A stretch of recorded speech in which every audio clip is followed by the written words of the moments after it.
can't talk about trade deficits as we are in this video series without mentioning China, the 800-pound gorilla, the big kahuna in all of this trade war stuff. Donald Trump has said some pretty harsh things about America's trade deficit with China.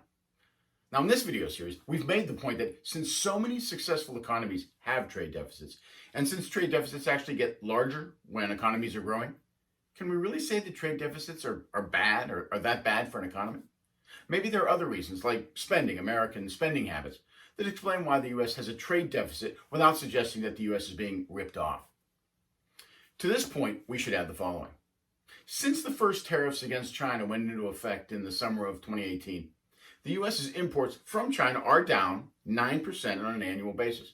But overall, U.S. imports have actually increased by 4% since then, including significant increases from countries like these. Now, I don't think that was the original intention of the tariffs. Are we now saying that all of these countries are also cheating? Really?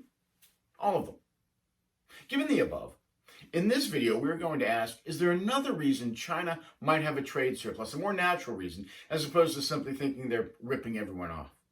To help with the analysis, we're going to include India, the world's second mega country, 1 billion plus people, and also, like China, a developing country.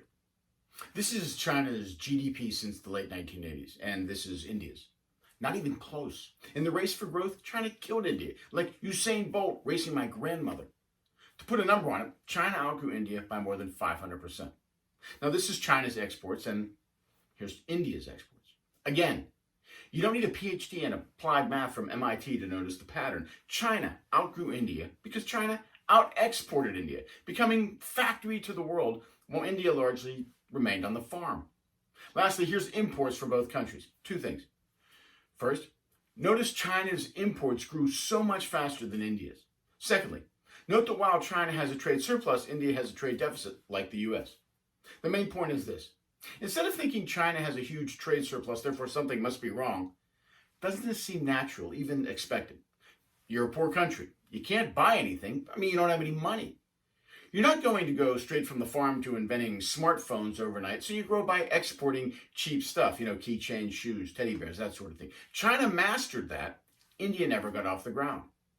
But when you're poor, you don't have much to spend. Remember, even today, China's GDP is only 1/4 of America's.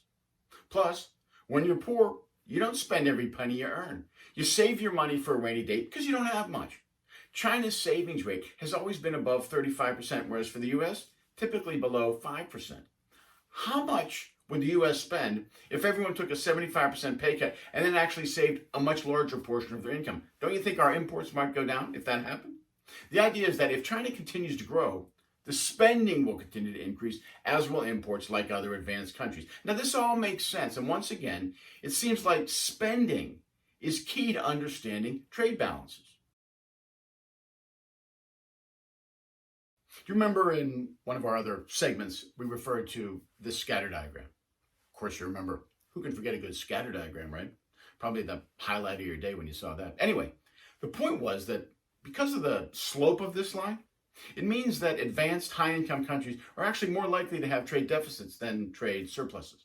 Now, when we prepare a similar diagram for low-income countries like China and India, the line looks like this.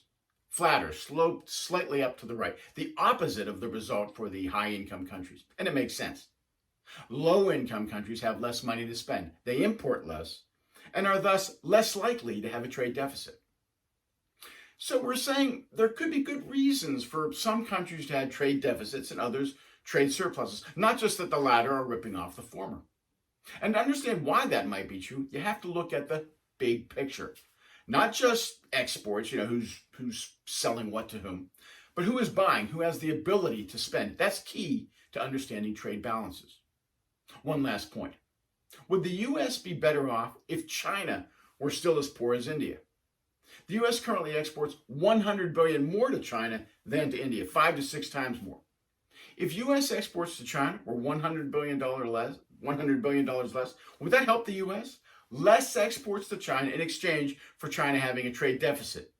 Would that be good? Somehow I think the farmers whose exports to China have boomed wouldn't think so. So we have to be careful comparing the U.S. to other countries. Many things can impact economic results, including a country's level of development, high or low income. The United States wouldn't want China's per capita GDP, less than 1/4 of the US. Maybe the US shouldn't want the trade balance that goes with it.